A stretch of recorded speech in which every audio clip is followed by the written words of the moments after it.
fun. Now we're going to go ahead and we're going to get a little bit of an opening remark from, I think we're waiting on, oh, I think he's actually in the Zoom now. We're going to get an opening remark from CAIR's National Executive Director, Brother Nihad Awad. Brother Nihad, are you in here? Assalamu alaikum. Yeah, I just joined. Good morning, everyone. Assalamu alaikum. I missed the icebreaker. I would have told you where I was born. I was born in Jordan, in a refugee camp, southern of Amman, the capital city of Jordan. That's where my family landed after 1948, because they were forced out from Palestine during the war on Palestine, 1948. And we ended up in Jordan, and later I was born in a refugee camp. So that's where I grew up, along with my siblings, and I spent there 18 years before I left Jordan to study. I went to Italy. I studied engineering in Naples, Italy. I learned Italian, and I wanted always to come to the US and settle here. So I came to the United States, landed in Minnesota, went to school along with Keith Ellison, the first member of Congress who's Muslim, and always wanted to help and give. And I ended up coming to Washington, D.C. and start CAIR, the organization that you know, the organization that has, mashallah, 35 offices with a clear mission and vision to enhance the understanding of Islam and to protect civil liberties of Muslims and all Americans. So I'm honored to be with you.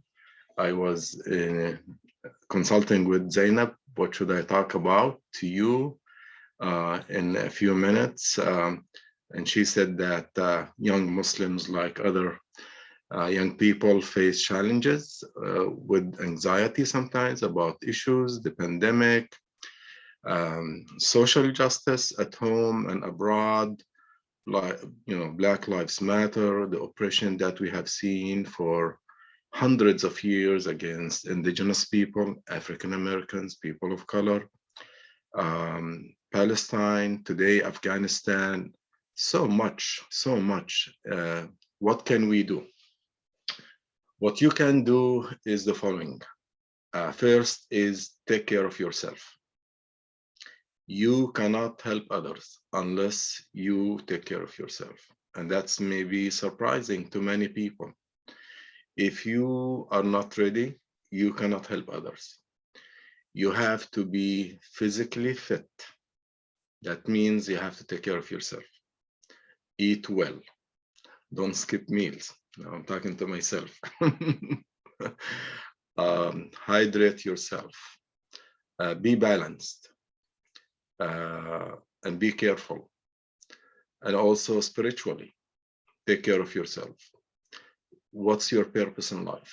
Is it to please others or to please God?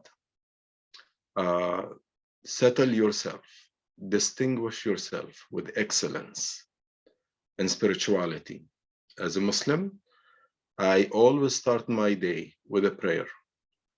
And I was looking at an episode with some of the superstars in our life, including Oprah, and she surprised people that before she does anything in the morning, she meditates. Read the book, the qualities of the most successful people in the world today. They take care of themselves. They settle themselves. Don't start your day without a prayer. Keep your prayers. You're blessed as a Muslim if you have 5 prayers a day. That means you have 5 important breaks meeting with God every day to reset, to refocus, to remember who you are, and just put things in perspective. You cannot help others unless you help yourself. If you are not strong, you cannot give others strength. And that's really very, very important. When you look in your neighborhoods, around your family, around your friends, you see a lot needs to be done. Yes. First, you have to take care of yourself. Your relationships have to be balanced. Don't hate too much and don't love too much. Be balanced. Today's enemy may become your friend in the future. Even your friend might become an enemy. You'll be surprised. Be balanced in your relations. And that's the key in Islam, is to be wasat, to be moderate in all your relationships. The intake, the input and output have to be balanced. Now, secondly, you have to be organized. Things cannot be done haphazardly.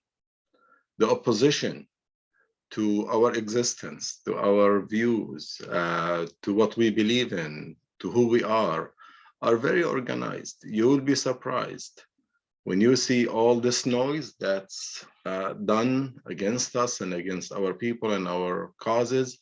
They're done through systematic oppression. And you cannot dismantle it unless you're scientific and organized. You cannot do it alone. You have to work with other people. To work with other people, you have to be very patient. You have to listen more than you talk. And that's why they say, you know, you have one mouth and you have two ears. Double. if people like listen half to what they say, that they will be wise. So then belong to an organization. If you don't like the organizations, you're not impressed with them, create one. Create one. Former Congressman Paul Findley, who was really my mentor, said, be a committee of one. Don't give up. If people are discouraged, they're not willing to do anything, be the leader, not the leader to show off. Believe in yourself, because people join success. When they see you succeed, they will follow you, but don't wait for them to join. Working in a team is the more important thing. And to work with a team, that means you have really to be a team player. You cannot be a leader unless you are a soldier. If you want to give directions and instructions, you have to be willing to take instructions and follow. There's a lot to say, but since I have only a few minutes, I'm so happy to see all of you. There's a lot of work to be done. You know, you have a great leader in Sister Zainab and all the volunteers. I always look up to her as one of our, mashallah, key leaders in the area and in the nation. I look forward, inshallah, to staying in touch with you. Have a blessed day. And if you have any question or comment, I'm here.